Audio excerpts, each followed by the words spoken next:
Hai, Assalamualaikum. Hari ni saya nak bawa isteri saya pergi mengetih di ladang teh. Alkisahnya, isteri kita ni selalulah buat air teh bila kita balik rumah kan. So, why not kita pula buat teh kat isteri. So, alang-alang buat teh, kita buat dekat ladang teh, dekat depan kilang teh terus. Jadi ada rezeki, sampailah saya di Cameron Highland, bawa anak bini mengetih di ladang teh.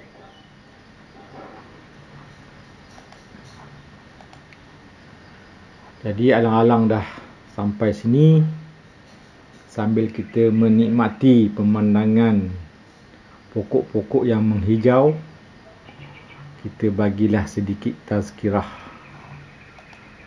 Alkisahnya, dia tengok pokok-pokok yang banyak ni, saya teringatlah kisah Nabi Muhammad SAW dan para sahabat baginda, yang mana perbualan mereka pada mudanya hanyalah dalam urusan dunia. Tapi bila bersembang dengan Nabi, topik perbualan itu akan bertukar, menjurus kepada cerita tentang akhirat. Sebagai contoh, hadis riwayat Ibnu Majah daripada Abu Hurairah radhiyallahu, beliau menceritakan bahawa pada satu hari Rasulullah SAW datang kepadanya yang sedang bercucuk tanam. Lalu baginda bertanya kepadanya, "Wahai Abu Hurairah, apakah yang kamu sedang tanam?" Jawab Abu Hurairah, "Menanam tanaman untukmu ya Rasulullah." Maka jawab Nabi, "Wahai sahabatku Abu Hurairah, mahukah saya tunjukkan kepada kamu satu tanaman yang lebih baik daripada tanamanmu ini?" "Bahkan ya Rasulullah." Nabi bersabda, "Bacalah Subhanallah, Alhamdulillah, wa la ilaha illallah, Allahu Akbar. Akan ditumbuhkan untukmu sepohon pokok di dalam syurga." Okey, baik, itu baru satu contoh sembang bab dunia, tukar pada akhirat. Ada kisah sahabat bercerita tentang untung beliau berniaga hari itu. Lalu Nabi ubah topik tentang untung lagi orang yang solat sunat selepas solat fardu. Contoh lain, anak Nabi sendiri, Fatimah radhiyallahu anha, bercerita kisah sedih akibat penat buat kerja rumah dan perlukan hamba untuk menolongnya. Nabi telah ubah topik kepada kelebihan tasbih sebelum tidur yang akan mendapat kekuatan hamba. Kisah tasbih Fatimah. Ada kisah sahabat lain bercerita tentang unta betina bunting yang mahal. Nabi cerita pula kisah kelebihan membaca Al-Quran dan lain-lain. Anda boleh rujuk sendiri dalam kitab kisah sahabat, kitab taklim Fadail Amal bab Al-Quran. Okey, baik, kita sambung kisah saya bawa isteri pergi ladang teh mengetih. Jadi saya nak bagi satu analogi lah. Bila kita tengok pokok lepas ni, kita tengok dengan pandangan keagamaan. Iaitu, tahukah kita bahawa kejayaan manusia hanya dalam agama, tak perintah Allah, ikut cara Rasulullah SAW. Jadi bersama Rasulullah SAW ni ada sahabat-sahabat yang diredai oleh Allah Subhanahu Wa Taala, yang mendapat gelaran radhiyallahu anhu wa radu'an. Allah redha pada mereka, mereka redha pada Allah. Dan kenapa mereka mendapat keredaan daripada Allah Subhanahu Wa Taala? Ulama buat kajian, dalam diri sahabat ni ada enam sifat sahabat, ada 6 ciri-ciri yang unggul pada sahabat. Apakah itu 6? Pertama adalah pertama adalah tauhid, la ilaha illallah Muhammadur Rasulullah. Kalimah iman, kalimah tauhid, la ilaha illallah Muhammadur Rasulullah. Kedua, solat, tiang agama. Ketiga, ilmu dan zikir. Keempat, ikram muslimin. Kelima, ikhlas niat.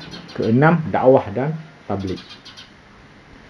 Jadi analogi pada sebatang pokok. pokok ni dia perlukan akar.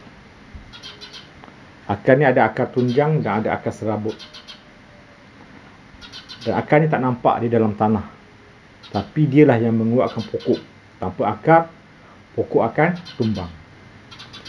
Jadi akar ni adalah la ilaha illallah, akar tunjang, satu kalimah yang menguatkan pokok tu. Dan Muhammad Rasulullah ni pula adalah macam akar serabut, cabang-cabang. Sunnah ni ada banyak cabang, ada 70 lebih cabang. Salah satu daripadanya mengalihkan kayu di tengah jalan.